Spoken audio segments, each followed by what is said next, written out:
Arus balik Lebaran 2025 dimulai. Polisi dan sejumlah pihak telah menyiapkan sejumlah rekayasa lalu lintas untuk menghindari kepadatan kendaraan. Kakor Lantas Polri Irjen Agus Suryo Nugroho mengungkap, one way nasional akan diberlakukan dari gerbang tol Kalikangkung arah Jakarta saat arus balik. Rekayasa lalu lintas tersebut diterapkan jika jumlah kendaraan di area gerbang tol Kalikangkung telah mencapai 3.300 kendaraan. Karena dengan kapasitas itu, tol kalau hanya satu lajur yang menuju ke Jakarta tidak nampung. Setelah one way keluar di 70, nanti juga ada perhitungan lagi di sana. Di kilometer 66 itu nanti ada alat yang menghitung per jamnya sama seperti tadi. Kalau sudah 5.500 itu harus dilakukan kontraflow arah Jakarta. Guna mendukung kelancaran arus balik, Polri dan Jasa Marga membuka tol fungsional Jakarta Cikampek 2 Selatan yang baru berfungsi tahun ini. Tol ini dibuka mulai dari kilometer 76 gerbang tol Sadang Purwakarta hingga kilometer 37 gerbang tol Delta Mas Cikarang.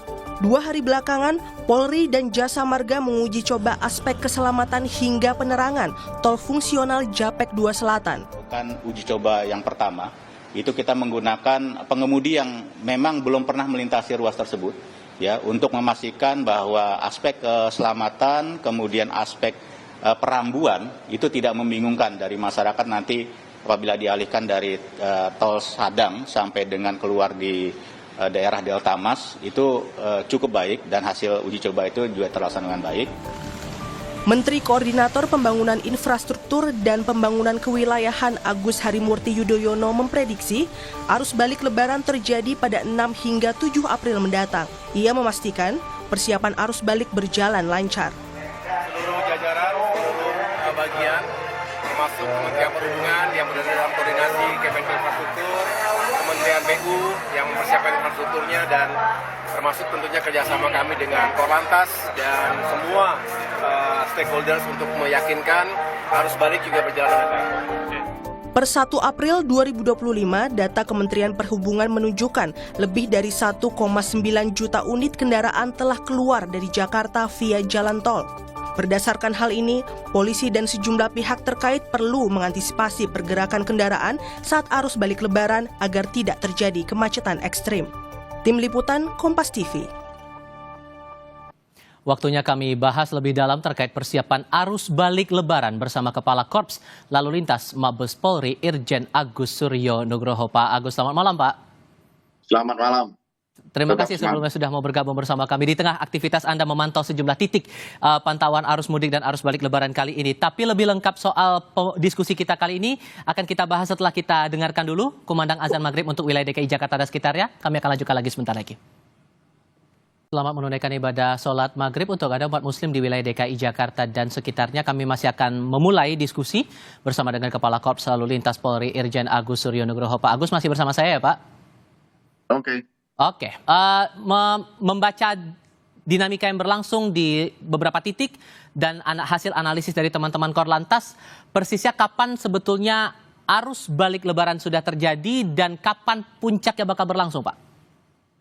Baik, terima kasih. Tentunya kita berangkat dari proyeksi kendaraan yang keluar dari Jakarta pada saat arus mudik itu sudah hampir 2.160.000.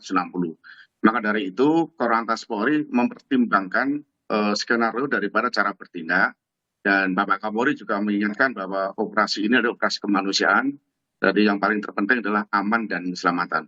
Oleh sebab itu, JP-JP taktis itu tentunya nanti dikaitkan dengan traffic accounting, baik yang berada di tol Cikampek, termasuk juga yang berada di tol dari Kalikangkung menuju ke Jakarta. Maka dari itu, tadi malam sudah terjadi anomali, beberapa tempat di arteri sudah ada kepadatan, baik di jalur Puncak, jalur Bumi Ayu, termasuk Tasik, Parung Kuda, sampai Cibadak. Ini juga terjadi kepadatan, namun sudah bisa kita kelola dengan baik. Dan hari ini, dari kilometer 70 sampai kilometer 46, kita sudah berlakukan kontraflow. Kontraflow arah ke Jakarta tentunya berkaitan dengan parameter-parameter radar yang berada di kilometer 70.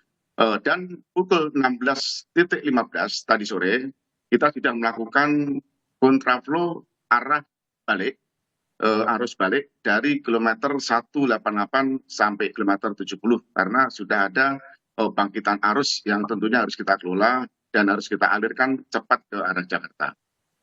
Oke, sehingga dipastikan bahwa hari ini sudah mulai terjadi arus balik dan puncaknya prediksinya kapan Pak? Boleh ditegaskan lagi?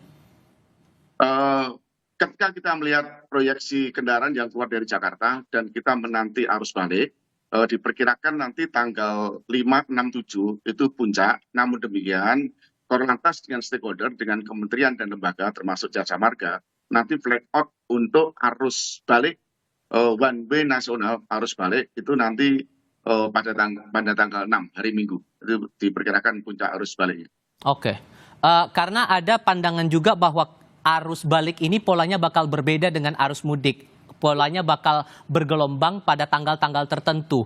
Apakah sejauh ini dari rentang tanggal 5 sampai 7 yang Anda jelaskan itu kemungkinannya jumlah atau volume kendaraan bakal rata semua dalam posisi meningkat atau ada kecenderungan di tanggal tertentu saja, Pak? Hari ini kita sudah mulai menghitung ya, traffic counting yang sudah masuk ke Jakarta. Maka dari itu proyeksi yang tadi hampir 2.160.000 yang sudah keluar dari Jakarta, baik itu menuju ke Medan, melalui Lampung dan Trans Jawa, ini harus kita kelola. Hari ini kita lakukan kontraflow karena kriteria untuk dilakukan kontraflow itu sudah ada hitung-hitungannya, ada visi rasionya. Di kilometer 70, radar sudah menunjukkan per jam berturut-turut itu 5.500. Sehingga kita berlakukan kontraflow arah satu lajur. Dan selanjutnya, maka dari itu bangkitan arus masih terlihat dari arah Trans Jawa Timur, kita berlakukan one way lokal dari kilometer 188 sampai kilometer 70. Gitu Mas. Oke, ditambah lagi kan analisis perilaku pemudik kalau membaca pola saat arus mudik waktu itu Pak, ini kan mereka kebanyakan berangkat di saat penerapan rekayasa lalu lintas ini berjalan. Apakah dengan membaca pola itu di arus balik juga akan terjadi hal yang sama dan cukupkah dengan skema yang ada sekarang, one way, kontraflow dan kemungkinan potensi ganjil genap atau ada antisipasi lain yang dilakukan polisi Pak untuk arus balik ini? Berkaitan dengan bangkitan arus dan kenaikan arus, ini kan kita tidak bisa memprediksi, tetapi kita bisa menghitung kendaraan-kendaraan yang sudah mengalir, yang mengarah ke Jakarta melalui gate tol dan radar.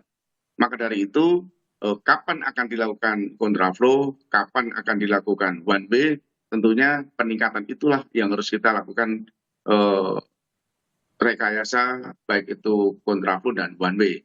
Termasuk juga Korlantas Polri atas petunjuk Bapak Kapolri juga melakukan penebalan anggota, penambahan tim urai, dan siaga personel, dan bahkan mobil-mobil unit patroli akan kami pajang sepanjang jalan. Sehingga betul-betul duta-duta balik ini betul-betul nanti selamat sampai tujuan. Dan yang paling terpenting adalah kondisi fisik sudah beda ya antara mudik dan balik. Mungkin sudah lelah sehingga dibuat santai saja karena memang perjalanan ini harus dinikmati dengan aman, selamat, tertib, dan lancar. Oke, ada titik krusial atau titik yang menjadi concern tertentu Pak untuk penambahan personel di sepanjang jalur mudik ini Pak? Sepanjang arus balik ini? Di samping jalan tol, kita juga harus mengelola arteri. Karena ketika kita melakukan one way, tentunya dampak daripada arteri juga harus kita pertimbangkan. Maka dari itu, Korlantas Polri melalui Mabes Polri, Operasi Ketupat membentuk pos PAM sejumlah 2.835.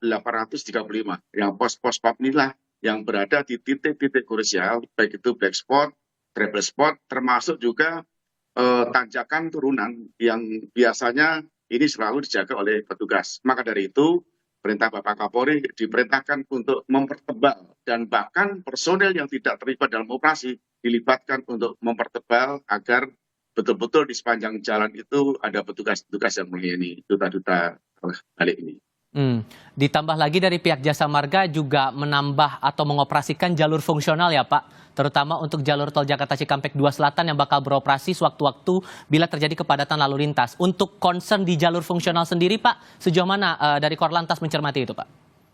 Ini bagus sekali ya dari Jasa Marga. Di samping fungsi jalan tol Japek 2 Selatan, itu dari Jasa Raharja dengan Jasa Marga juga ikut turun di lapangan. Jadi unit-unit patrolinya berada di tepi jalan, baik itu di jalan tol dan arteri.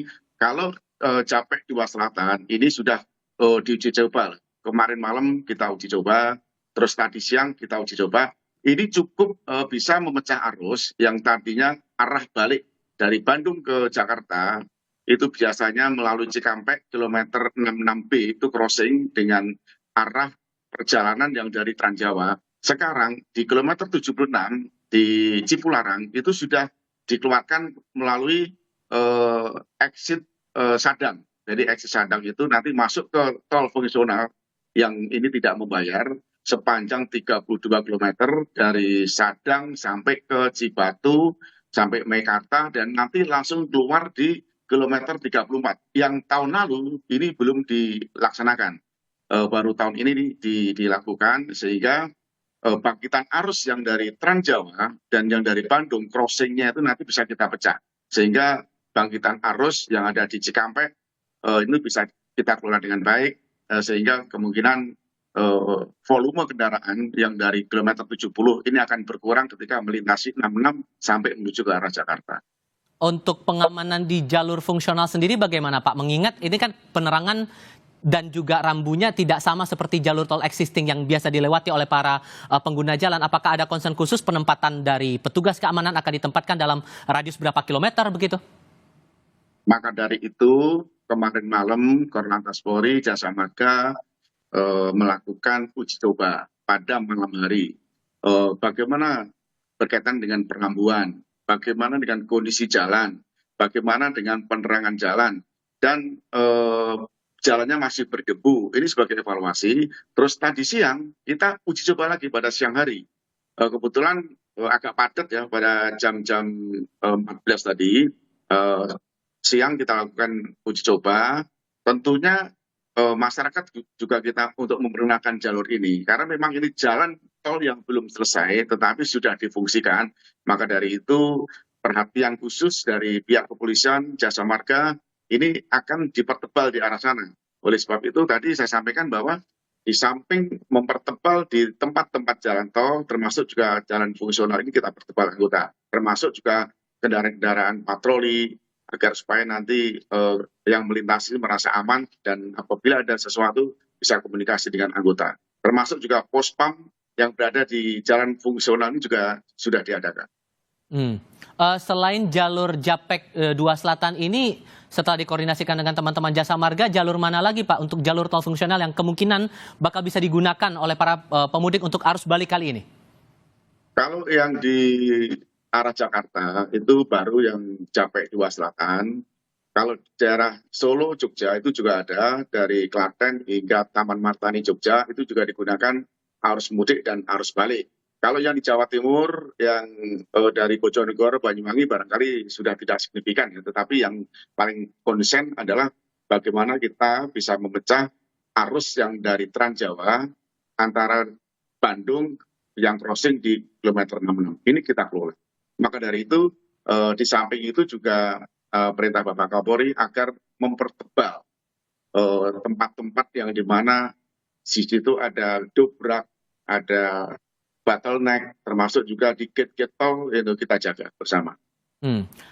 Untuk jalur arteri sekarang Pak, hal apa yang perlu dicermati oleh para pengguna jalan, terutama untuk titik-titik krusial yang berpotensi terjadi kepadatan lalu lintas di sana? Mengingatkan pengendara motor, kendaraan-kendaraan beragam jenis akan bertemu di jalur arteri ini. Arteri memang juga menjadi perhatian penting ya, karena ketika dilakukan one way, arus balik, one way nasional, beban arteri cukup berat. Oleh sebab itu, Bapak Kapolri sudah memerintahkan kepada semua Kapolda, semua di lantas, termasuk para Kapolres, ada konsen turun langsung pimpin di lapangan. Pos-pos yang sudah ditempatkan, termasuk juga tempat-tempat dark spot, travel spot harus diisi anggota. Jadi bahkan Pak Kapolri memerintahkan anggota yang tidak terlibat operasi turun semua ke lapangan untuk mengamankan duta-duta arus balik yang tentunya per hari ini sudah mulai terlihat bangkitan. Karena perintah Bapak Kapolri layani dengan ikhlas karena memang ini adalah operasi kemanusiaan. Tugas-tugas ini masih akan tetap berjalan sampai sepanjang arus balik. Dan yang juga menarik dicermati adalah aktivitas di rest area, Pak. Baik itu di jalur tol, kemudian di jalur arteri pun tempat peristirahatan beririsan juga dengan aktivitas wisata beberapa warga yang masih terus melakukan kegiatan liburan di momen libur panjang Lebaran kali ini, Pak. Ada concern sendiri, Pak, untuk momen-momen krusial, terutama untuk rest area? Fenomena rest area ini sudah dari tahun ke tahun hampir sama ya. Namun demikian, saya yakin dan percaya dengan sosialisasi, dengan call center 110, terus Polantas menyapa, kita bisa berkomunikasi dengan para duta-duta arah balik. Jangan berkonsentrasi untuk istirahat di rest area saja, karena rest area tidak nampung, sehingga monggo silakan untuk bisa keluar dari rest area. Di jalan arteri banyak alternatif kuliner yang bisa disinggahi. Maka dari itu kapasitas rest area memang tidak cukup, biarpun sudah kita lakukan buka tutup dan rekayasa di depan rest area. Jadi kami mengharapkan silakan rekan-rekan arah balik bisa menikmati kuliner di jalan-jalan arteri yang tentunya di sana banyak sekali kuliner dan tempat-tempat rest area yang sudah disiapkan oleh pemerintah termasuk kepolisian. Dan maksimal masih tetap 30 menit disarankan ya Pak bagi pengguna jalan, terutama jalan tol, untuk singgah ke rest area itu tadi? Ya lebih cepat lebih bagus, karena kan memang pada jam-jam tertentu itu akan terjadi penumpukan, karena pada saat mau maghrib ini orang harus sholat, harus ke rest area, padahal di rest area ini cukup penuh. Oleh sebab itu saran itulah dari pihak kepolisian dan stakeholder lainnya, monggo silakan untuk bisa keluar dari tol. Di sana banyak sekali tempat-tempat untuk istirahat, termasuk juga kuliner, dan menikmati kabupaten, pulang dengan riang gembira, toh nanti juga selamat sampai tujuan. Pelan-pelan saja. Berhubung Anda juga menyinggung ada beberapa waktu-waktu krusial, kira-kira apakah momen-momen untuk kegiatan aktivitas arus balik ini polanya sama seperti arus mudik, entah itu mengambil momen pada malam hari atau mungkin sebaliknya, Pak? Ini memang sedikit anomali ya, kita tidak bisa meninggalkan lapangan. Karena dari jam ke jam, dari bangkitan arus ini bisa kita hitung. Maka dari itu tahap-tahap daripada skenario, baik itu dari kontraflow, dari lajur 1, kontraflow lajur 2, parameternya sudah jelas ketika kita koordinasi dengan Jasa Marga. Termasuk juga one way lokal arah balik, ini juga nanti bisa kita perpanjang ketika one way lokal tahap pertama dari kilometer 188 sampai kilometer 70 ternyata bangkitan arus dari Pejagan, dari Semarang, dari Jawa Timur cukup deras, kami akan perpanjang lagi one way lokal tahap kedua dari 246 sampai 188, sehingga kita bisa menyedot atau bisa menarik arus yang dari timur, sehingga untuk masuk ke Jakarta ini sudah bisa kita kelola dengan baik. Kalau toh itu masih ada bangkitan lagi, nanti tanggal 4, tanggal 5, itu akan kita perpanjang lagi one way lokal tahap 3. Dan pada tanggal 6, nanti langsung akan dibuka oleh Pak Kapolri, Pak Menteri Perhubungan, blackout untuk one way arah balik nasional. Itu tanggal 6. Diperkirakan nanti di jam-jam 9 sampai jam 10 yang sudah kita kerjakan. Oke, saya coba bergeser ke untuk jalur penyeberangan, Pak. Untuk jalur penyeberangan ini pola arus baliknya juga sama seperti jalur darat melewati arteri maupun juga jalur tol, atau ada hal yang mungkin akan coba dipadu-padankan begitu sistem ataupun juga rekayasa lalu lintas di sana? Proyeksi yang keluar dari Jakarta pada saat itu arus mudik itu hampir 30% itu arah ke Sumatera melalui Lampung. Jadi dari Bakauheni ke Merak ini hampir tidak ada masalah, karena ada 3 pelabuhan yang connecting langsung yang sudah berjalan dengan baik, dan sampai saat ini di Bakauheni cukup terkendali, karena memang justru pada saat arus balik inilah di Bakauheni cukup menumpuk, tetapi bisa dikendalikan karena di sana rolakirnya, baberjonnya itu cukup luas, termasuk juga pelabuhan BPJ, pelabuhan Wika, ini 3 pelabuhan digunakan. Dan bahkan tidak ada delay system, karena sudah dikelola dengan baik. Untuk penyeberangan dari Bakauheni menuju Merak, termasuk juga tol dari Merak Cikupa juga terkendali. Alhamdulillah ini berkat kerja sama, karena ini mudik ini, balik ini adalah tugas kita semuanya. Tanggung jawab para duta-duta para balik juga, karena harus betul-betul harus lancar, aman, dan selamat. Doa kita semua semoga semua berjalan dengan lancar dan baik sampai akhir dari arus balik ini. Pak Kakor Lantas Polri, terima kasih banyak sudah mau berbagi informasi bersama kami. Sehat selalu untuk Anda sepanjang operasi ketupat ini ya Pak ya. Selamat malam Pak. Selamat malam, terima kasih.